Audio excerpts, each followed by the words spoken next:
آها فکر کنم الان اوکی باید باشه.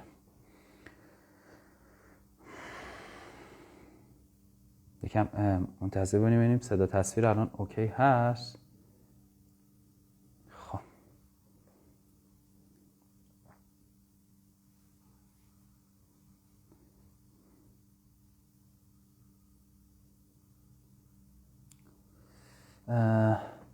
okay, would you please let me know if the sound and the picture are okay?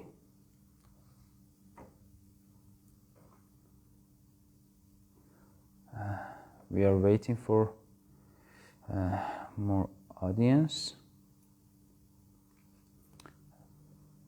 Please let me know if you can hear me and the sound is okay as well.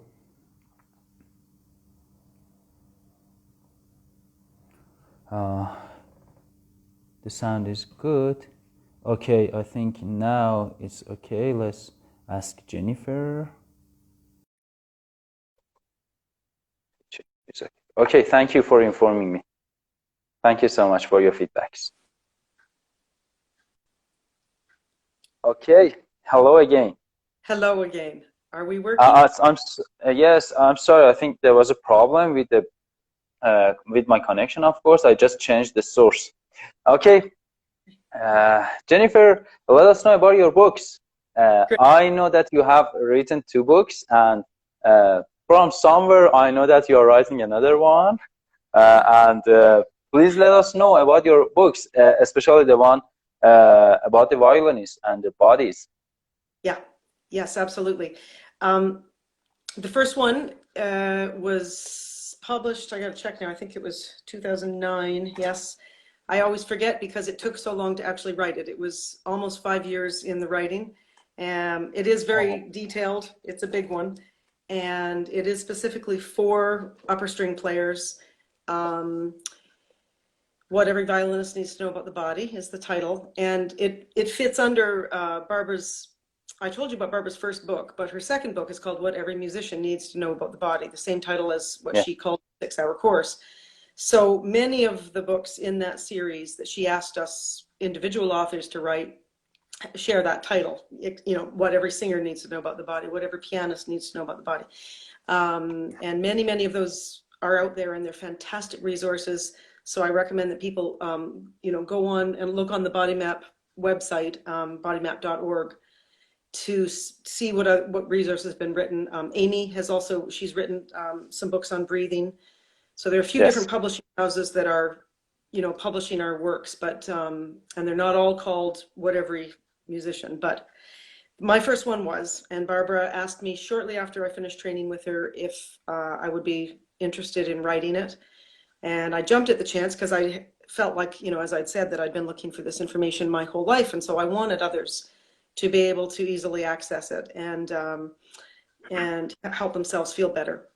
So that goes into, huge amounts of detail about all of the common mismappings that upper string players have at pretty much every joint of the body. We explore what violin pedagogy, can take us, how it can take us astray, and we're not blaming either, not by any fault of what teachers say. It's just how sometimes it's just how a musician interprets it, because they're already a little bit mismapped and they hear somebody say something and 20 other people might hear it and it might help them, but this person, so we try to have very, very accurate language and just really, as much as possible, stick to anatomy so that people can look at the pictures and get the information instead of being misled by a lot of path. So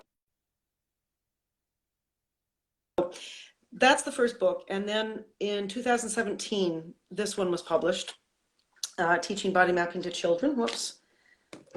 I will just show you my son. That's my son. 2 years ago, when he was cherubic.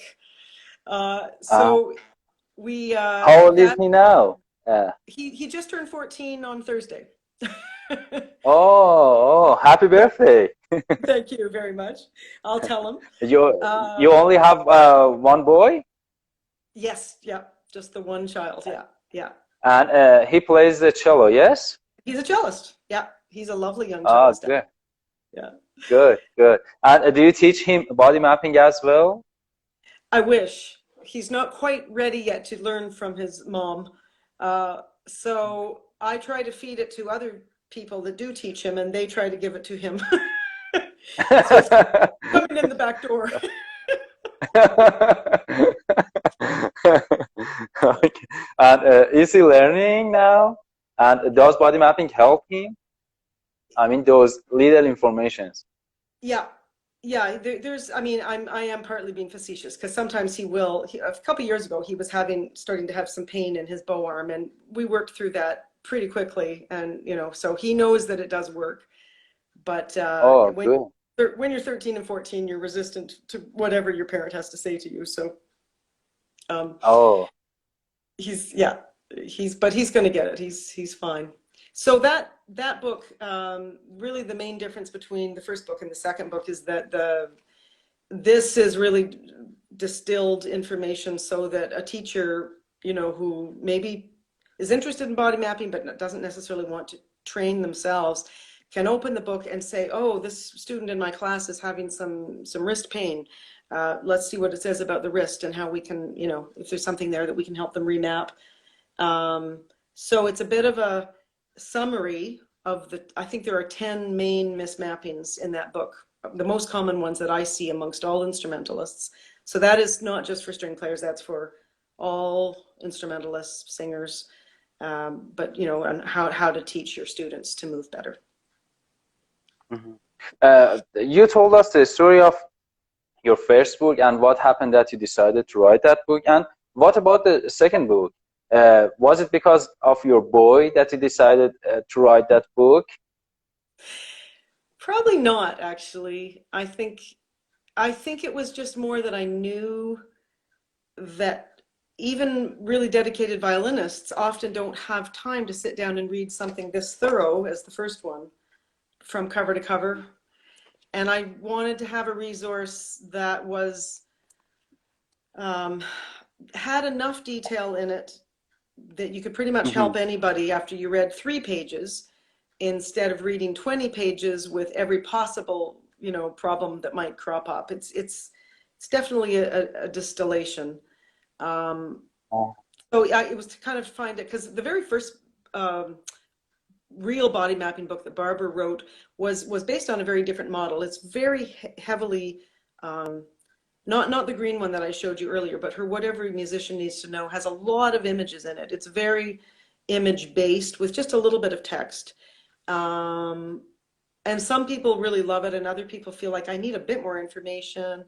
And so I was trying to hit the middle ground with that book, that it was just enough information, but not overload, and that a teacher could pick it up the night before a class and read the 3 or 4 pages on that subject and feel ready to go in and do something with the class. Yes, I think that's a really useful and practical idea, because nowadays people are not much of a reader anymore. They don't read that much, unfortunately, and even those who were voracious readers do not read as much as maybe 10 years ago. And having an image-based book with concise information would be really perfect. And nowadays that everybody is busy, I think it really works. Yeah. It's a really, really brilliant idea. Great, thank you. Yes. Okay. One thing. You suggest the book Teaching Body Mapping to Children to every teacher of any age or level to use them for their students. It's not necessarily and specifically for children, isn't it? That's correct. I mean, it has lots of explorations in there that can help children learn it. It's simplified a little bit with lots of suggestions of what kind of toys and tools that you might want to have in your classroom or in your studio, that will appeal to children. I mean, that's the train is prime example. Just something that it's a toy, and people recognize Barbie as a toy, so it kind of captures the imagination of younger children.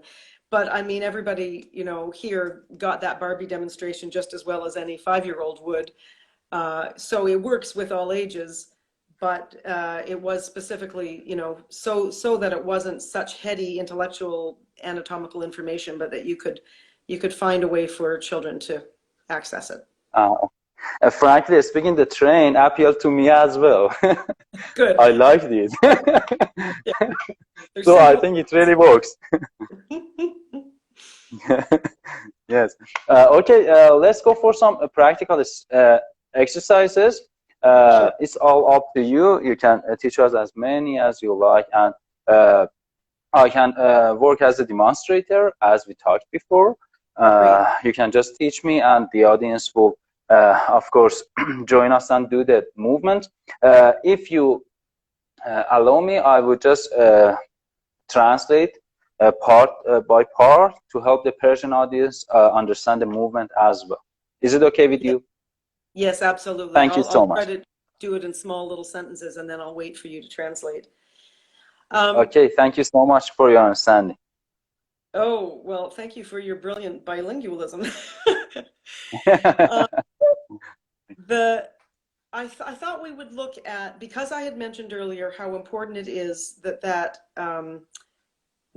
remember at the very beginning I was talking about how when I saw a photograph of myself and I was reaching for the violin from a place that was way down here in the neck. That's what I thought I would start with. And I'll just say one more thing before you translate, and that is that what we need to know is that the head is extremely heavy. The head, the human head, especially when the jaw is attached correctly, is about 10 to 15 pounds. And if you think about the weight of a bowling ball, a 10-pound bowling ball where you put your fingers in the hole, that's the kind of weight that we're talking about up there.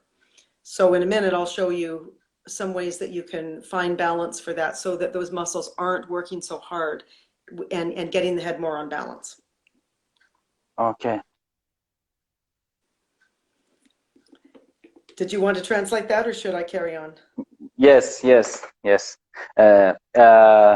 نکته تمرین اولم راجع به بالانس سر هست. کلا بالانس توی بادی مپینگ نقطه اول بالانس اینجاست، یعنی نقطه‌ای که ستون فقرات سر روش سوار میشون نقطه اول بالانس بهش میگن. ما 6 تا نقطه بالانس داریم. با نقطه اول بالانس الان جنیفر میخواد شروع کنه بهمون توضیح بده راجبش. سر ما به طور معمول خیلی سنگینه، یعنی بین نزدیک 10 پونده، بین 6 تا 10 7 تا 10 پوند، حالا متفاوته بین افراد مختلف، ولی وزن بسیار سنگینی داره. به خاطر همین وقتی که این سر روی جای درست قرار نمیگیره، ستون فقرات در واقع اینکه مفصل اصلی باشه که ستون فقرات وصل میشه به سر، وقتی که سر جای خودش نباشه، عقب جلو باشه، ماهیچه‌های گردن به تب درگیر میشن برای اینکه بتونن این وزن رو تحمل کنن. درگیر شدن ماهیچه‌های گردن، مثلا فرض کنید من نوازنده مثلا میگم، خب ویولونم، حالا نیستم ولی خب فقط برای اینکه نشون بدم، ناکن من مثلا سر اومده جلو، ماهیچه‌های گردنم درگیر شده که این وزن رو نگه داره، حالا میخوام ویولون رو هم اینجوری نگه دارم، خب چقدر دارم فشار وارد میکنم؟ خب قاعدتا این اعصاب درگیر میشن، آسیب دیدگی به وجود میاد. الان میخوایم روی در واقع نقطه بالانس سر تمرکز کنیم با جنیفر، بریم ببینیم چه خبره. Okay, Jennifer, we are here again. Thank Great. you for your patience. Oh, it's brilliant. I'm loving trying to guess what you're saying at which part. Sometimes I hear a shoulder blade or a Jennifer come out. It's very fun. You just understand the Jennifer, yes? That's right. Good one. So I'm just going to show on the model here, when the head is beautifully balanced, it's usually because the musician has a sense of the fact that the spine goes very, very high, that it does not end here. Like I used to think it ended about here. If somebody had asked me where the top of my spine was, I would have pointed, you know, I can't see my hand very well, but about here. Yes. Because that's where it felt like it. My head was going forward from there all the time to meet the violin. So I needed to get very, very high in my sense. And we usually have people point right behind the earlobes. That little hole there is the ear hole. And the top of the spine is just underneath it. And then we also have to get a sense that the head is centrally balanced over that point. So first of all, we can just have people point into that joint by finding that hollow behind the earlobe right behind the earlobe and do a little bit of nodding. And that can often help people just really establish that the top of the spine goes all the way up between the ears, between the earlobes, and that when the weight of that 10-pound head is actually balanced up there, it releases some of the neck muscle holding. And of course, as an upper string player, that's how we want to be nodding the head onto the instrument, is from way up there, not from down lower. So that's a beginning, but I'm going to walk you through another exploration I love to do to help people feel the release of those muscles. And that is, would you please just give me a moment to translate the previous part? You go ahead. Because if it gets long, I may use some points, which is not good. Go ahead. Yes, thank you. روی نقطه بالانس سر، همون نقطه اول بالانس بدن میخوایم چیز کنیم، کار کنیم الان. این جنیفر الان 6 تا نقطه بالانس رو نگفته، من خودم توضیح دادم که در واقع بتونم بیشتر اون کمک کنم که متوجه موضوع بشین. این که سر هستش، این ستون فقط دقیقا توی مرکزیت سر قرار داره، یعنی اگه دایره فرض کنیم اون ستون فقط رفته دقیقا وسطش چسبیده. پشت گوش یه دو تا استخون هست، حالا من اسمشون رو دقیقا اسم علمیشون رو نمیدونم، جزء استخونای جمجمه محسوب میشن دیگه. اون دوتا اگه دست بزنید یه برآمدگی داره. اگر اونو برید داخل یعنی بخورم به مرکزیت سر، ولی از جا فرض کنم من دستم میره تو سر، این شکلی سوار شده رو ستون فقط، نگاه کن سنترال اینجوری سوار شده روش. و همون نکته وقتی که ما سرمون رو میکشیم جلو چه اتفاقی برای ماهیچه‌ها میفته. الان جنیفر میخواد بهمون یه تمرین بده که من با قرارگیری سر توی نقطه بالانس درست بتونم ماهیچه گردن و ماهیچه بالا تنه، در واقع تا ماهیچه گردن ماهیچه بلندی هستن، میان تا نزدیکای مثلا اینجا، هم داخل هم پشت و هم جلو. میخوایم اون ماهیچه‌ها رو آزاد کنیم. Okay, Jennifer? Great. So, and we may need to translate this bit by bit too, because there are going to be several stages to this exploration. But what I'd love everybody to try doing, and you yourself, Hamid, can try this, is just to pick up something to read. It might be a book you have handy. It might be a cell phone. You might read a text off of it. Just if 1 or 2 sentences is all you need. And you're going to read it quietly to yourself. Do you have anything Let me there? just, yes, I have our paper. Yeah, perfect. It just needs to be, 1 or 2 sentences. Just everybody can read it quietly to themselves, and then we'll try something different. Okay. I read it out loud, okay? Okay, sure, go ahead. There are the questions of the life. First of all, let us know about your educational background. Number 2, what happened that you became interested in performance-related injuries? What made you interested in body mapping, and through what path you decided to become a body mapping teacher? Let us know about your books and what happened that you decided to write them. Let us know about the content of the book and teach us some practical exercises. Great, which brings us right to the point.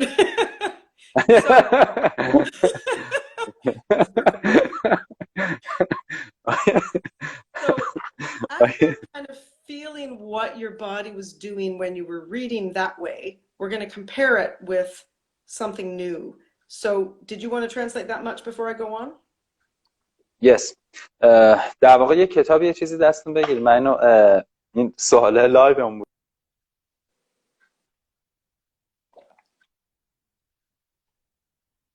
هماهنگی میکنیم که جلسات چجوری پیش ببریم که در واقع مفیدترین حالت ممکن باشه به تمام مطالب برسیم، تایمی توش هدر نره. یه کاغذی، یه کتاب، یه چیزی بگیرید جلوتون و فقط بخونیدش. همین، هیچ کاری نمیخواد بکنید، فقط بخونید. فقط اون موقع که دارید میخونید، من یکم جلوتر بگم، خودتون رو اسکن کنید ببینید تو چه شرایطی هستید که دارید میخونید. بعد الان جنیفر یه سری مطالب بهمون میگه، میبریم قضیه رو جلو.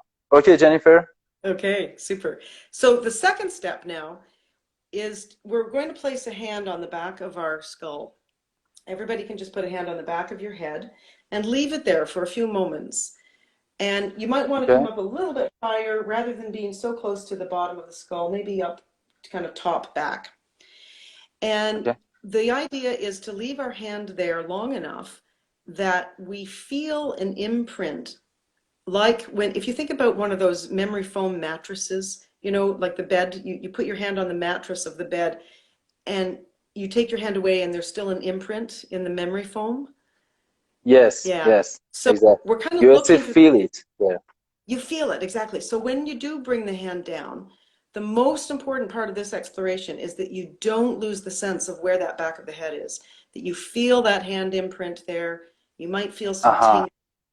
And without losing that sense, keep it really strong. You're going to read another sentence or two, and then you're going to compare how it felt compared to the first way that you read the couple of sentences. So Uh-huh. keep it very strong in your awareness as you read. Okay. Let us know about your educational background and university degree, principal instrument, and so on. What happened that you became interested in performance-related injuries, and what made you interested in body mapping, that you decided to become a body mapping teacher? Uh, Tell us about your books. What are the stories behind them? And let us know about the contents, and teach us some practical exercises. Right. Brilliant. Yeah. So even though you were very aware that you have an audience and you wanted your face to be seen, did you notice that the reading material, and I bet many people at home felt this, the reading material ends up floating up higher than, I mean, when you do this with a screen full of people, it's quite funny to watch because the first time they read, the head is like this, and then they become aware of that back half of the head and everything floats up in front of them like this. And Yes. so what happens there is, if we think of the head as being like a, I don't know, gosh, I don't know what you would call this in a playground in Iran, but in England we call it, in English we call it a teeter-totter. You know, the the child's playground toy that goes like this. You know, one child sits on this end and the other child sits on this end, and we call it a Yes. teeter-totter or a seesaw. Yes. Yes. Yes. So Seesaw. We have it in seesaw. Iran. Okay, terrific. So these bumps on the base of the skull that I'm pointing to with my fingers right there, those are Yeah. the two bumps that sit on the very top vertebra. And it is like that fulcrum, this center part of the skull. So this is the back half of the skull, and this end is like the front half of the skull. And when we nod, if our head is on balance and it's central, we get that nice sense of there being a central fulcrum there. But because our eyes live on the front half, we often forget about the back half of the seesaw. And we all know when we forget about a part of the body, it's a little bit like it not being there at all when we don't have an awareness of it. So it's a little bit like if I came along with, you know, a chainsaw and I cut off this side of the seesaw, the other side goes clunk forward like that. So bringing awareness to a part of the body is one of the quickest ways I have found of getting all musicians to just release some of that unnecessary holding in the neck and really let the head be central over top of its fulcrum, which is right there between the earlobes. So there are lots and lots of other, I could spend an hour just talking about mapping the curve of the cervical spine and the top vertebra and the hyoid bone, and how if there's tension in the tongue, how that can pull the head forward, or, you know, there's lots of stuff that can help find that balance. But if you have 5 minutes with a student and you want to get, you know, into the violin playing, sometimes that's the quickest thing, is to get them to feel the back of the head and nod on the instrument without losing that awareness. And that can make them much, much freer there. So I don't know if you, nice. Yes. if you wanted to do any more. There was one more I can give you, but I'm also aware that my son is sending me messages saying he wants me to come pick him up. Okay, okay. Let me just share my experience with this exercise. Yes. Yes, as you mentioned, the first time my head was a little bit forward. Actually, I was trying to prevent it, but it was forward, and I had a lot of tension here, especially just let's say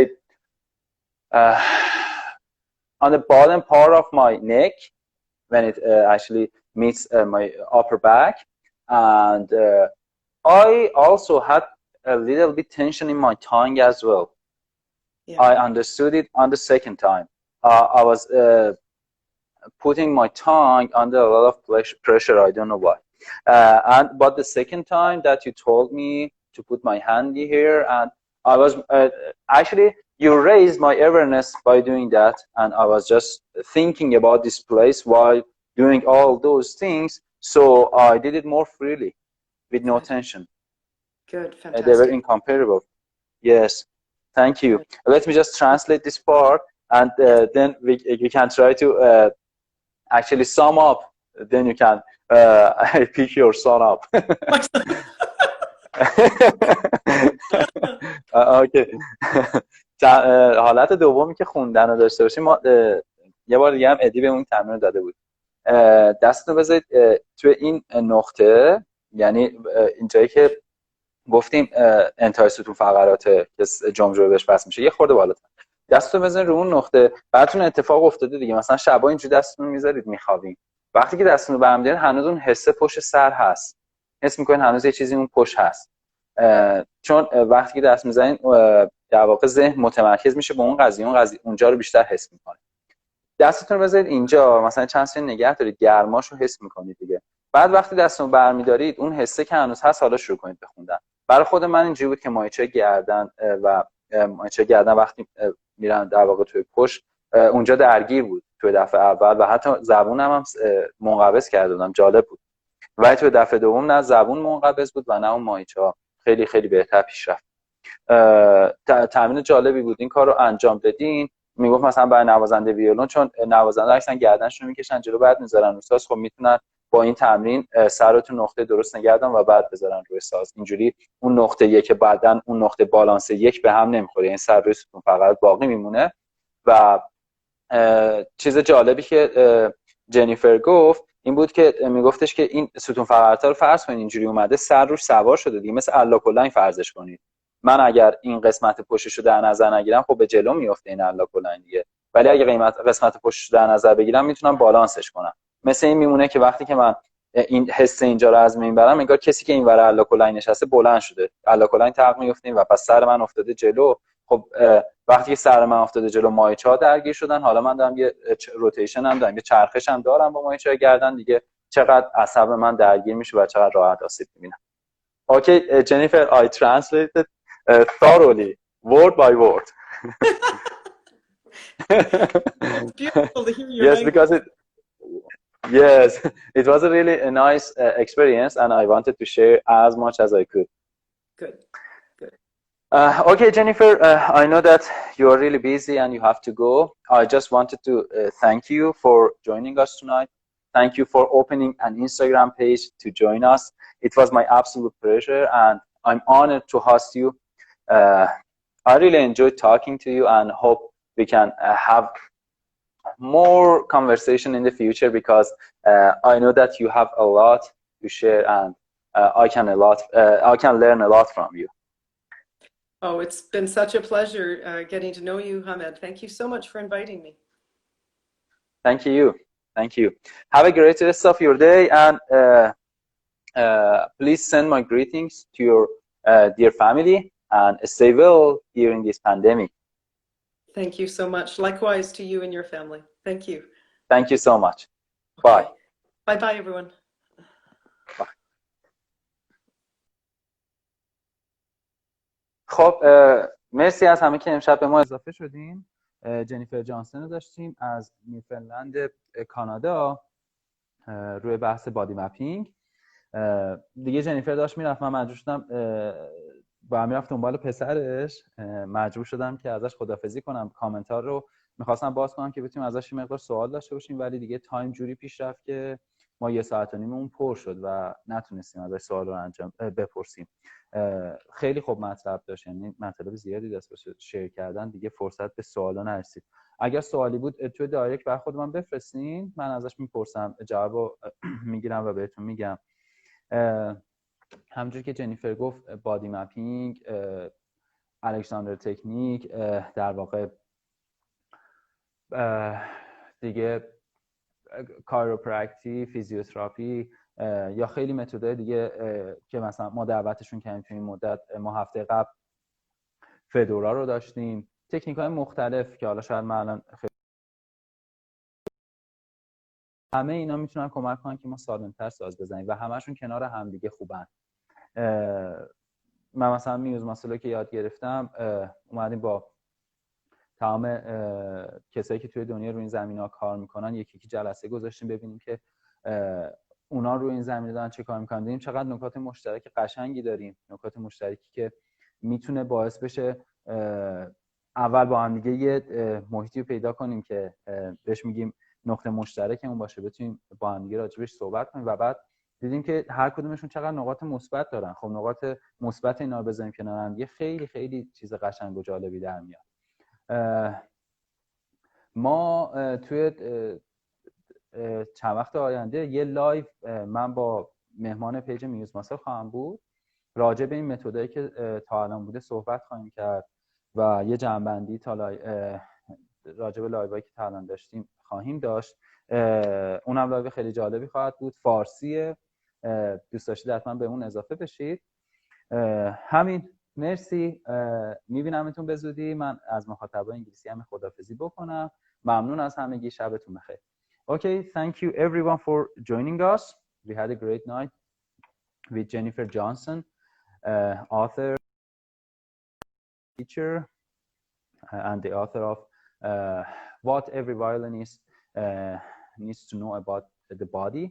We had a great time and we talked about different things. I hope that you enjoyed it. Join us for the next lives, and if you like, you can watch the live. I will save it in my Instagram page. Thank you so much. Have a great rest of your day and bye. خدا نگهدار. شب همگی بخیر.